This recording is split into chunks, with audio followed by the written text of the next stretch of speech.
എല്ലാ പ്രിയപ്പെട്ട cartoon പ്രേമികൾക്കും ഹക്കോസ് cartoon അക്കാഡമിയുടെ പുതിയൊരു വീഡിയോയിലേക്ക് സ്നേഹപൂർവ്വം സ്വാഗതം. ഇന്ന് ഒരു സ്പെഷ്യൽ കാർട്ടൂണാണ്. അതായത് നമുക്കിന്ന് ഒരു കാർട്ടൂൺ അപ്ലോഡ് ചെയ്യേണ്ട ദിവസമല്ല, പക്ഷെ എന്നാലും ഒരു സാഹചര്യം കിട്ടിയപ്പോൾ അതിന് ഒരു കാർട്ടൂൺ വരച്ചെന്നേ ഉള്ളൂ. അത് നിങ്ങളെല്ലാവരെയും കാണിക്കാമെന്ന് വെച്ചു. ഇത് നമ്മുടെ കോട്ടയത്തെ നേഴ്സിംഗ് കോളേജിൽ നടന്ന ക്രൂരമായ പീഡനത്തെ കുറിച്ചിട്ടാണ് ഇന്ന് ഈ കാർട്ടൂണ്. അപ്പോൾ അതിൻ്റെ ഡയലോഗ് ഇവിടെ ഒരു പോക്കറ്റ് കാർട്ടൂൺ മോഡൽ, ഒരു പോക്കറ്റ് കാർട്ടൂണാണിത്. അപ്പോൾ അതിൻ്റെ ഡയലോഗ് ഇങ്ങനെ പൊതുവായിട്ട് ഇവിടെ മേളിൽ എഴുതുകയല്ല, താഴെ കമ്പോസ് ചെയ്ത് വെക്കുകയാണ് ചെയ്യുന്നത് അതിൻ്റെ ഡയലോഗ്. അപ്പോൾ ഇത് ഇതിൻ്റെ വർക്കെല്ലാം കഴിഞ്ഞ് കഴിഞ്ഞ് അത് കമ്പോസ് ചെയ്ത് വെച്ചിട്ട് നമുക്ക് കാണാം. അപ്പം നമുക്കിതിൻ്റെ പണിയിലേക്ക് കടക്കാം. എല്ലാ മാന്യ പ്രേക്ഷകർക്കും ഒരിക്കൽ കൂടി സ്വാഗതം. ഞാൻ ഇന്നലെ ഒരു കാർട്ടൂണിൻ്റെ കൈ വരയ്ക്കുന്നതിനെക്കുറിച്ചൊരു ക്ലാസ് പോലെ ഒരു വീഡിയോ നടത്തിയിരുന്നു. അപ്പോൾ അത് കണക്ക് തന്നെ നമ്മൾ വേറൊരു ക്ലാസ് കണക്ക് നമുക്കിത് നടത്താം. നമ്മൾ ഈ കാർട്ടൂണിൻ്റെ റഫ് നമ്മൾ ഇട്ടിരിക്കുകയാണ്. പക്ഷെ എന്നാലും അതിൻ്റെ വരച്ച രീതി ഞാൻ പറയുകയാണ്. എൻ്റെ ആദ്യത്തെ ഈ ഒരു റൗണ്ടാണ് വരച്ചത്. ഇത് കണ്ടില്ലേ, ഈ ഒരു റൗണ്ടാണ് വരച്ചത്. എന്നിട്ട് അതിനകത്ത് കണ്ടിന്യൂവേഷൻ ചെയ്ത് താഴോട്ട് വരച്ചു. പിന്നീടാണ് ഇവിടെ കണ്ണ്, പുരികം ഒക്കെ വരച്ചത്. ഞാൻ പറഞ്ഞില്ലേ, നമ്മൾ ഓരോ ചേഷ്ടകളും, അതായത് ഓരോ പോസുകളും നമ്മൾ അതുമായിട്ട് ഈ പ്രധാന കാർട്ടൂണുമായിട്ട് ബന്ധപ്പെട്ടിരിക്കും. എന്നാലേ അതിനൊരു ഭംഗിയുള്ളൂ. അപ്പം ഈ കാർട്ടൂണിൽ ഇത് യമധർമ്മനാണ്, യമപുരിയിലെ യമധർമ്മനാണ് ഈ ഇരിക്കുന്നത്. ഇത് കിങ്കരനാണ്, യമകിങ്കരനാണ്. അപ്പം ഇദ്ദേഹത്തിനോടൊരു കാര്യം ചെന്ന് പറയുകയാണ്. അപ്പോൾ ആ ദൃഷ്ടി പോകുന്ന ഇത് കണ്ടില്ലേ, ഈ യമനിലേക്ക് തന്നെ ആ ദൃഷ്ടി പോകുന്നു കണ്ടോ. നമ്മളെങ്ങോട്ടെങ്കിലും നോക്കിയിട്ടല്ല ഈ സംസാരിക്കുന്നത്, നേരെ യമനിലേക്ക് ദൃഷ്ടി പോകുന്നു. എന്നിട്ട് ഈ കൈയുടെ ഇരിപ്പുണ്ടോ, പുറകിലുള്ള ആളിനെ ചൂണ്ടിക്കാട്ടിയാണ് സംസാരിക്കുന്നത്. അപ്പോൾ അതുകൊണ്ട് ഇങ്ങനെ ഇവിടെ കൈ പത്തി മടക്കി വെച്ചിട്ട് ഒരു പെരുവിരൽ മാത്രം ഇങ്ങനെ വെച്ചിട്ട് ഇരിക്കുകയാണ്. ഈ പുറകിലത്തെ ആളിനെ ചൂണ്ടിക്കാണിക്കുക. ഇവിടെ നമ്മുടെ ഈ ശൂലം പിടിക്കാനായിട്ട് നമ്മൾ ഇന്നലെ വരച്ച പോലെ തന്നെ കൈ ഇങ്ങനെ വരയ്ക്കുക. എന്നിട്ട് കൈ ഇവിടെ മുട്ടിച്ചു. പിന്നെ ബോഡി എന്ന് പറഞ്ഞാൽ നേരത്തെ പറഞ്ഞില്ലേ, എല്ലാം ഒരു ഫുൾ ഇതങ്ങ് വരയ്ക്കുകയാണ്. ബോഡി ഞാൻ ഇങ്ങനെ അങ്ങ് വരയ്ക്കായിരുന്നുണ്ട്. ഇനി ഒറ്റ ഒരു സ്ട്രെച്ചാണ്. എന്നിട്ട് ഇയാൾ ഉടുക്കുന്ന ആ ഡ്രസ്സ് ഇങ്ങനെ വരയ്ക്കും. ഇവിടെ ഇങ്ങനെ ആ ഉത്തരീയം ഇങ്ങനെ കെട്ടിയിരിക്കുന്നു. ഇവിടെ പാളത്താർ കൊടുത്തിരിക്കുന്നതിൻ്റെ അതിൻ്റെ ഞൊറിച്ചിരിങ്ങനെ. ഇവിടെ കാല് ഞാൻ പറഞ്ഞില്ലേ നേരത്തെ, തറയിൽ നിൽക്കുന്ന പോലെ തോന്നണമെന്ന് പറഞ്ഞില്ലേ, ആ ഒരു ഇതാണ്. ഇവിടെ നമുക്ക് കാല് വരയ്ക്കാം. പക്ഷേ നമുക്കിതിന് ഇവരുടെ ചെരുപ്പ് ഒരു പ്രത്യേകതരം ഷൂ ഉണ്ട്, ഇങ്ങനെ അറ്റം പൊങ്ങി നിൽക്കുന്നത്. ആ ഷൂ ആണ് വെച്ചിരിക്കുന്നത്. ഇത് ഷൂല് ഇങ്ങനെ ഇരിക്കുകയാണ്. പിന്നെ നമ്മൾ വരച്ചത് സ്റ്റെപ്പാണ്. ഓരോരോ സ്റ്റെപ്പ് കയറി സ്റ്റെപ്പിൻ്റെ മുകളിലാണ് കാലൻ ഇരിക്കുന്നത്. അപ്പോൾ ആ സ്റ്റെപ്പ് നമ്മളിതിങ്ങനെ വരച്ചു. അതിൻ്റെ ആ ഒരു നിമ്നോന്നതങ്ങൾ, അതായത് ഈ സ്റ്റെപ്പിൻ്റെ പടി ഒക്കെ ശരിക്കും അറിയാൻ വേണ്ടിയിട്ട് നമ്മളിങ്ങനെ ഈ ഒരു ഡിസൈൻ കൊടുത്തു, ഈ മാർബിളിന് ഇങ്ങനെ ഒരു ഡിസൈൻ കൊടുത്തു കണ്ട. ഇപ്പോൾ ശരിക്കും നമുക്കിത് ഇങ്ങനെ പടിക്കെട്ട് കയറി പോകുന്നതായിട്ട് നമുക്ക് അറിയാൻ പറ്റും. ഇനി ഈ ഇത്രയും സ്റ്റെപ്പ് വരച്ചു കഴിഞ്ഞിട്ടാണ് ഇതിൻ്റെ മുകളിൽ കസേര ഇട്ട് കൊടുത്തതുകൊണ്ട് ആ കസേരയുടെ മുകളിലാണ് ഈ കാലിനെ ഇരുത്തിയത്. കാലിന് ഏകദേശം ഇങ്ങനെ ഒരു രൂപം നമ്മൾ വരയ്ക്കത്തേ ഉള്ളതുകൊണ്ട്. എന്നിട്ട് അതിനകത്ത് ഇതെല്ലാം കൊള്ളിക്കുവാണ്. അതിൻ്റെ മുകളിൽ നമ്മൾ തല ഇങ്ങനെ വരച്ചു. തല ഇങ്ങനെ നടുക്കൊരു സെൻട്രൽ ഇട്ട് കഴിഞ്ഞാൽ ഇതിൻ്റെ കറക്റ്റ് കണ്ണും മൂക്കുമൊക്കെ നമുക്ക് അറിയാൻ പറ്റും. അതിൻ്റെ മുകളിലത്തെ ഭാഗത്ത് നമ്മൾ ഈ കിരീടം ഫിറ്റ് ചെയ്തു. പിന്നെ മുടി, അവരുടെ കോസ്റ്റ്യൂം അനുസരിച്ച് നമ്മളത് കൈ ഇങ്ങനെ വെച്ചിരിക്കും. ഈ കൈ എന്ന് പറഞ്ഞാൽ ഈ കൈ മടങ്ങിയത് ഇങ്ങോട്ടിരിക്കുക.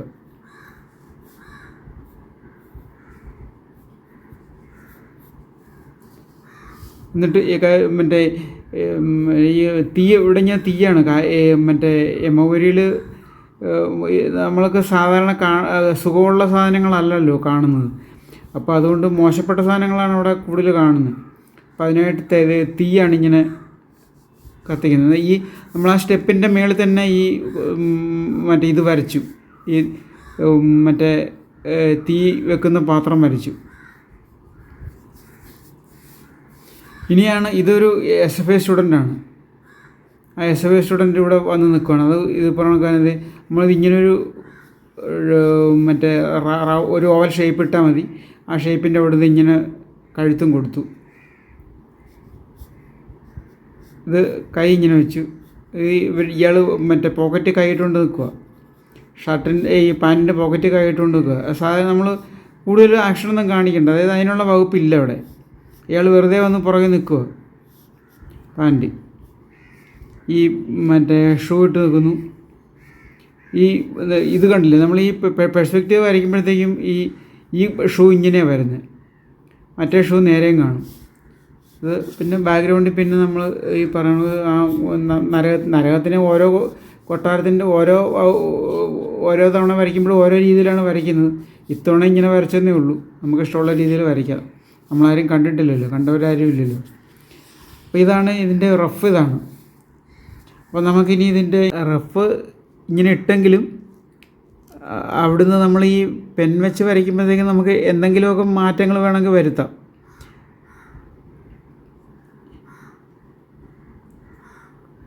അതിൻ്റെ റഫ് ഇട്ടതിൻ്റെ അതേ വള്ളി വിസർഗം വിടാതെ വരയ്ക്കണമെന്നില്ല. പിന്നെ ഈ പൊട്ടൊന്നും ഞാൻ വരച്ചിട്ടില്ല അതിനകത്ത്. കാലിന് നമുക്ക് എത്ര ക്രൂരത വേണേലും കൊടുക്കാം ഷേപ്പിന്.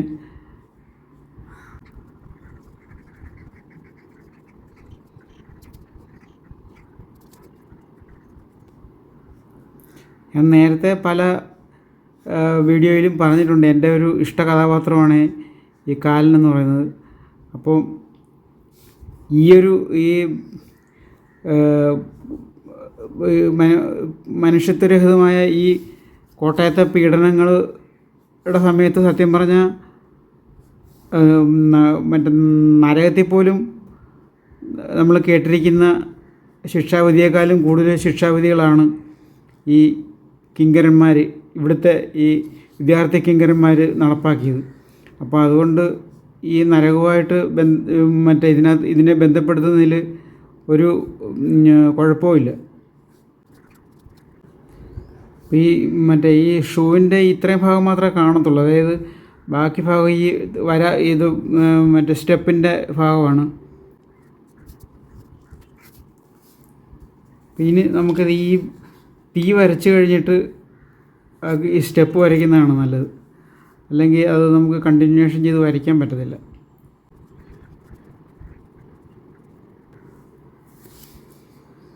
ഇനി നമ്മൾ ഈ മറ്റേ ഈ യമനെ ഇരിക്കുന്ന ഈ സ്റ്റെപ്പങ്ങ് ശരിയാക്കാം. നമ്മൾ ഒരു പെർസ്പെക്റ്റീവിൽ നോക്കുമ്പോഴത്തേക്കും ഈ ആദ്യം ഏറ്റവും ടോപ്പിലുള്ള സ്റ്റെപ്പിൻ്റെ മുകൾ ഭാഗം കാണത്തില്ല, കുറച്ച് രണ്ടാമത്തുള്ളതിന് കുറച്ച് കാണും. മൂന്നാമത്തെ സ്റ്റെപ്പിനാണ് കുറച്ചുകൂടെ കൂടുതൽ കാണുന്നത്. നമ്മുടെ കണ്ണിൻ്റെ വീക്ഷണകോണിലേക്ക് വരുന്നത്, അതുകൊണ്ടാണ് അതങ്ങനെ വരുന്നത്. ഇത് ആ ഡിസൈനിങ് നമുക്ക് നീട്ടി വരയ്ക്കാം. ഇത്രയായി. ഇനി നമുക്ക് ഈ അഗ്നി പോയുന്ന ആ ഒരു പാത്രം കൂടെ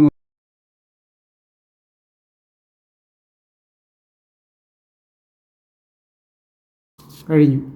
ഇനി ഈ നമ്മുടെ യമകിങ്കരനെയാണ് വരയ്ക്കുന്നത്.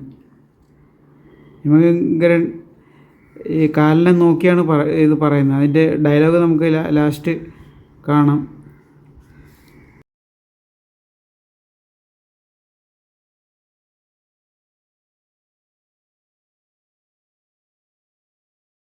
ഇത് ഇയാൾക്ക് ഒരു മാല കൊടുത്തിട്ടുണ്ട്.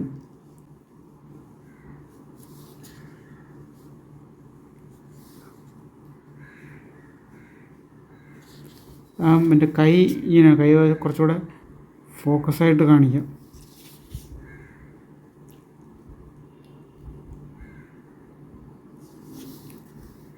കണ്ടോ, ഇനി ഇപ്പുറത്തെ കൈയാണ്.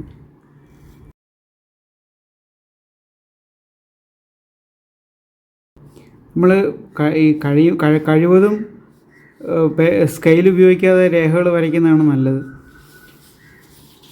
ഇത് മറ്റേ സ്കെയിൽ ഉപയോഗിച്ച് രേഖകൾ വരച്ച് കഴിയുമ്പോഴത്തേക്കും നമുക്ക് ഒരു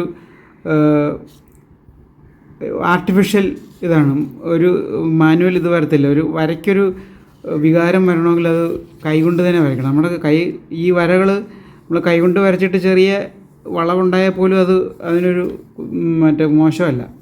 അതാണ് അതിൻ്റെ ലൈഫ്. അതാണ് നമ്മൾ ഇങ്ങനെ സ്കെയിൽ വെച്ച് വരയ്ക്കുന്നത്. ഈ ആർക്കിടെക്റ്റുമാരൊക്കെ പ്ലാൻ വരയ്ക്കുന്ന നമുക്ക് വെറും മെക്കാനിക്കൽ ലൈഫ്. അങ്ങനെ കാർട്ടൂണിനകത്ത് അങ്ങനെ മെക്കാനിക്കൽ ലൈഫ് വേണ്ട. കാർട്ടൂൺ ശരിക്കും ഈ ലൈഫുള്ള ഒരു വരയാണ്. ആ ലൈഫുള്ള വര വരണമെങ്കിൽ നമ്മൾ ഉപകരണങ്ങൾ വെച്ച് വരച്ചാൽ അത് പറ്റത്തില്ല. അത് റൗണ്ടാണെങ്കിലും ലൈനാണെങ്കിലും ഒക്കെ.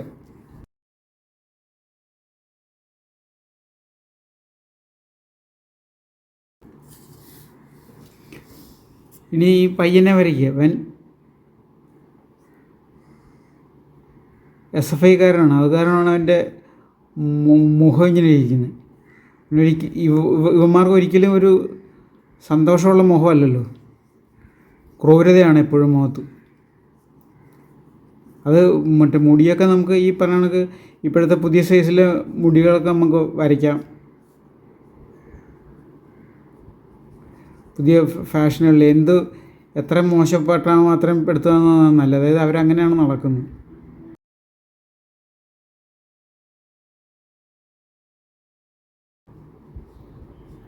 ഇത് ഈ യമകങ്കരൻ കാലിനോട് ഈ SFI നേതാവിനെ ചൂണ്ടി എന്തായിരിക്കും പറയുന്നതെന്ന് നിങ്ങൾക്കൊന്ന് ഊഹിക്കാമോ? ഊഹിക്കാൻ പറ്റുന്നവർ ഒന്ന് ഊഹിച്ച് നോക്കുക.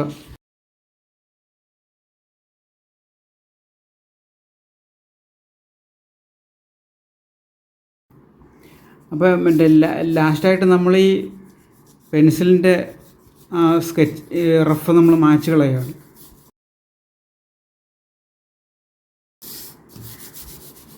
നമ്മൾ ഈ താഴെ എഴുതിയ ഡയലോഗ് നമ്മൾ കമ്പോസ് ചെയ്ത് വെക്കുകയാണ്.